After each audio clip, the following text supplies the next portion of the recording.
Horton Hears a Who by Dr. Seuss. On the 15th of May, in the jungle of Newell, in the heat of the day, in the cool of the pool, he was splashing, enjoying the jungle's great joys, when Horton the elephant heard a small noise. So Horton stopped splashing. He looked toward the sound. "That's funny," thought Horton. "There's no one around." Then he heard it again, just a very faint yelp, as if some tiny person were calling for help. "I'll help you," said Horton. "But who are you? Where?" He looked and he looked. He could see nothing there but a small speck of dust blowing past through the air. "I say," murmured Horton, "I've never heard tell of a small speck of dust that is able to yell. So you know what I think? Why, I think that there must be someone on top of that small speck of dust. Some sort of a creature of very small size, too small to be seen by an elephant's eyes. Some poor little person who's shaking with fear that he'll blow in the pool, has no way to steer. I'll just have to save him, because after all, a person's a person, no matter how small." So gently, and using the greatest of care, the elephant stretched his great trunk through the air, and he lifted the dust speck and carried it over and placed it down safe on a very soft clover. "Humph!" humphed a voice. 'Twas a sour kangaroo, and the young kangaroo in her pouch said, "Humph!" too. "Why, that speck is as small as the head of a pin. A person on that? Why, there never has been." "Believe me," said Horton, "I tell you sincerely, my ears are quite keen and I heard him quite clearly. I know there's a person down there, and what's more, quite likely there's two, even three, even four, quite likely a family, for all that we know, a family with children that just starting to grow. So please," Horton said, "as a favor to me, try not to disturb them. Just please let them be." "I think you're a fool," laughed the sour kangaroo, and the young kangaroo in her pouch said, "Me too. You're the biggest blame fool in the jungle of Newell." And the kangaroos plunged in the cool of the pool. "What terrible splashing!" the elephant frowned. "I can't let my very small persons get drowned. I've got to protect them. I'm bigger than they." So he plucked up the clover and hustled away. Through the high jungle treetops, the news quickly spread. "He talks to a dust speck, he's out of his head. Just look at him walk with that speck on that flower." And Horton walked, worrying, almost an hour. "Should I put the speck down?" Horton thought with alarm. If I do, these small persons may come to great harm. I can't put it down, and I won't. After all, a person's a person, no matter how small." Then Horton stopped walking. The speck voice was talking. The voice was so faint he could just barely hear it. "Speak up, please," said Horton. He put his ear near it. "My friend," came the voice, "you're a very fine friend. You've helped all us folks on this dust speck no end. You saved all our houses, our ceilings and floors. You saved all our churches and grocery stores. You mean, Horton gasped, you have buildings there too? Oh yes, piped the voice. We most certainly do. I know, called the voice. I'm too small to be seen, but I'm mayor of a town that is friendly and clean.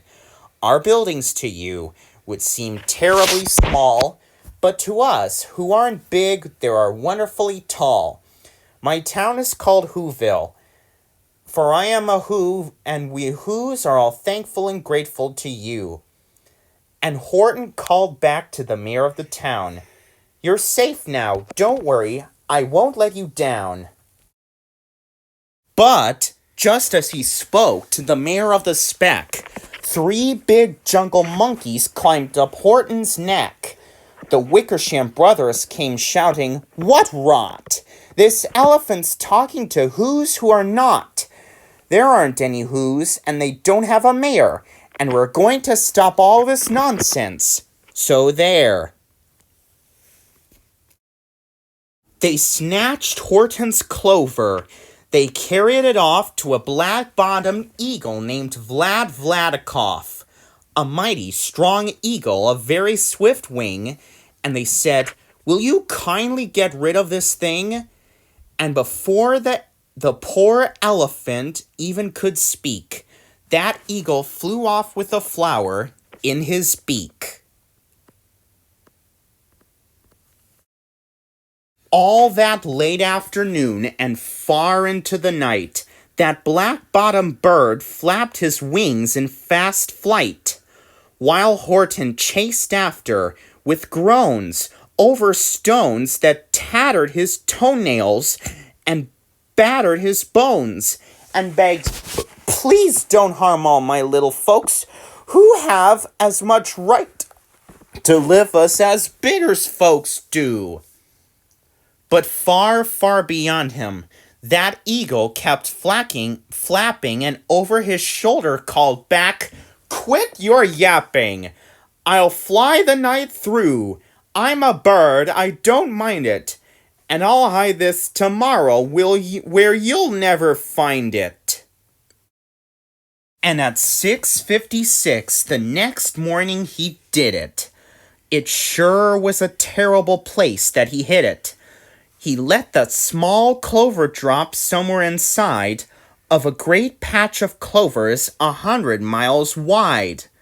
"Find that?" sneered the bird, "but I think you will fail."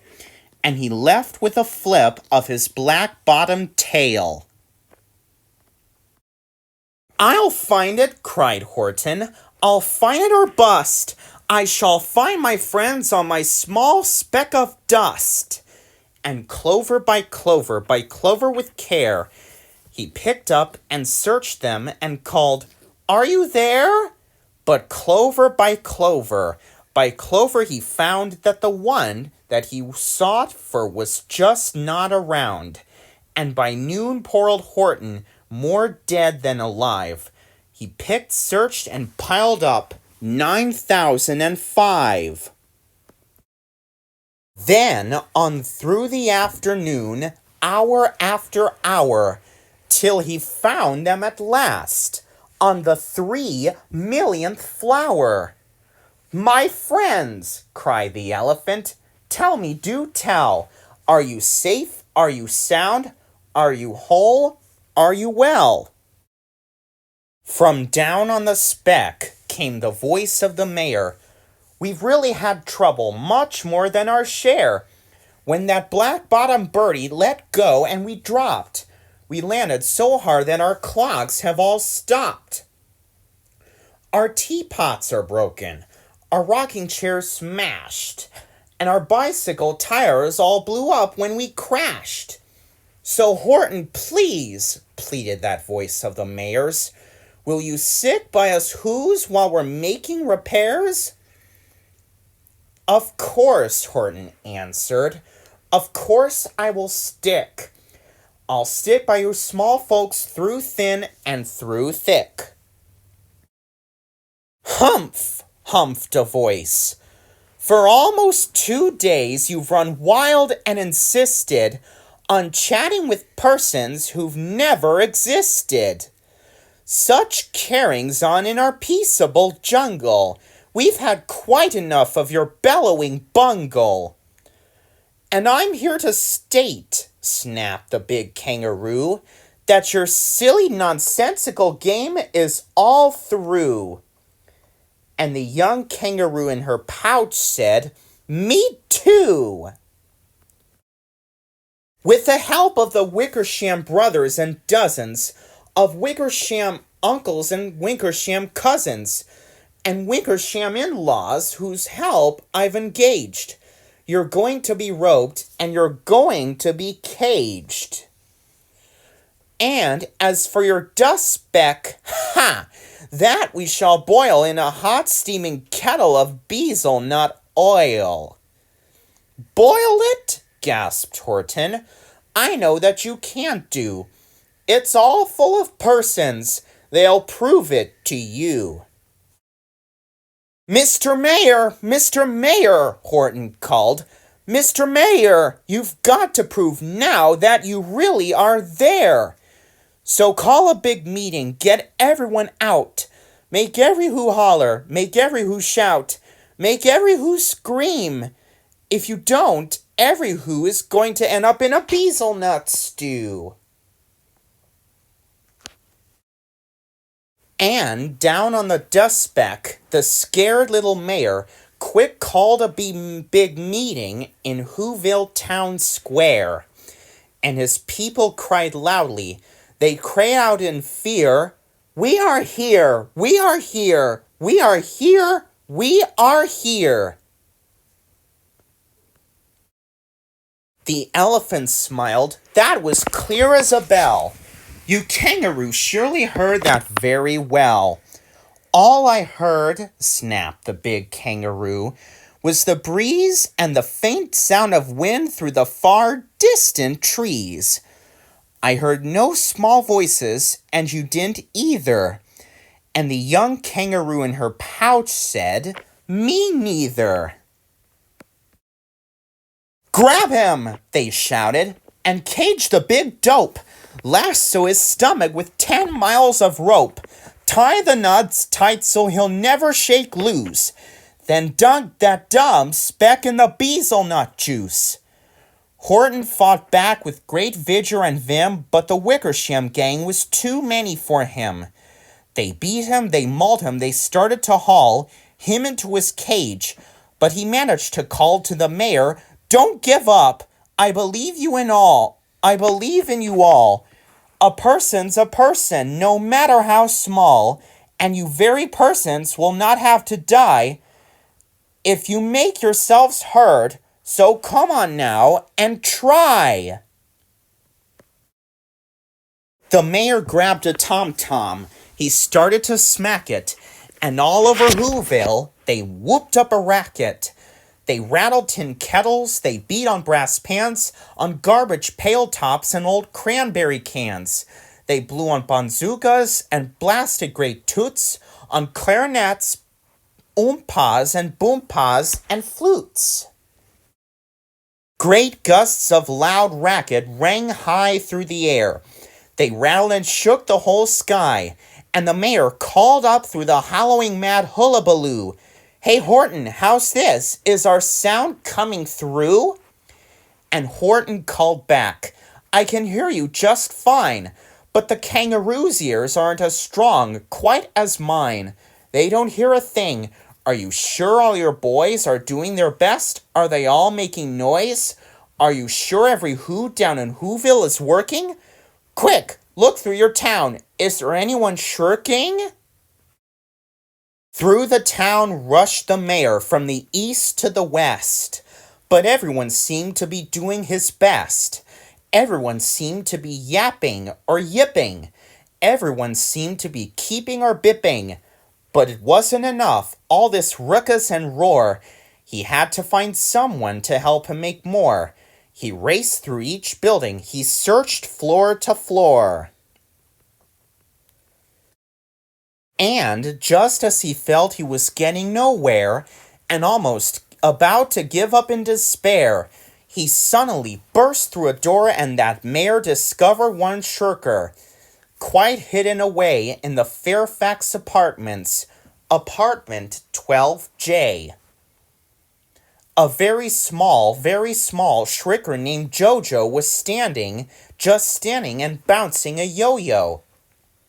Not making a sound, not a yip, not a chirp, and the mayor rushed inside and he grabbed the young twerp. And he climbed with the lad up the Eiffelberg Tower. "This," cried the mayor, "is your town's darkest hour. The time for all who have blood that is red to come to the aid of their country," he said. "We've got to make noises in greater amounts, so open your mouth, lad, for every voice counts." Thus he spoke as he climbed. When they got to the top, the lad cleared his throat, and he shouted out, "Yop!" And that yop, that one small extra yop, put it over. Finally, at last, from that speck on that clover, their voices were heard. They rang out clear and clean. And the elephant smiled. "Do you see what I mean?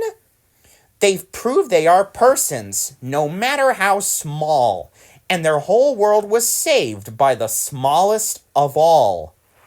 "How true!" "Yes, how true," said the big kangaroo. "And from now on, you know what I'm planning to do. From now on, I'm going to protect them with you." And the young kangaroo in her pouch said, "Me too! From sun in the summer, from rain when it's fallish, I'm going to protect them, no matter how smallish." The end. That is the last book. I hope you enjoyed me reading Horton Hears a Who by Dr. Seuss. And that's the end.